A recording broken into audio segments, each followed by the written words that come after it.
नमस्कार मित्रांनो, महाराष्ट्रामध्ये एक आता शेतकऱ्यांसाठी प्रॉब्लेम चालू आहे, ती म्हणजे ई पीक पाहणीचा प्रॉब्लेम। तर मित्रांनो, शासनाचे जे ॲप आहे ई पीक पाहणी ते सध्या चालतच नाही आहे। तर मग अशात काय करायचं? पीक विमा तर भरला, मग पीक विमा भरला म्हटल्यावर त्याची ई पीक पाहणी करणे गरजेचे आहे।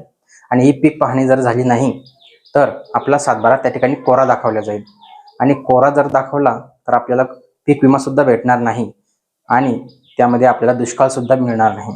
मग अशात काय करायचं?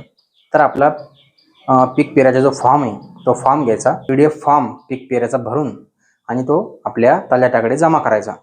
तलाठ्याकडे जमा केल्याच्या नंतर त्याची एक पोसी तुमच्याकडे घ्यायची मित्रांनो, कारण ऑनलाईन जर ते चालत नसेल तर आपल्याला ऑफलाईन हे करावंच लागेल। ई पीक पाहणीला तुम्ही असं हलक्यात घ्यायचं नाही मित्रांनो।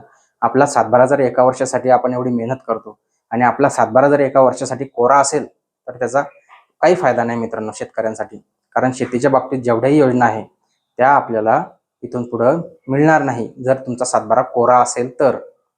याची काळजी घ्या मित्रांनो। धन्यवाद।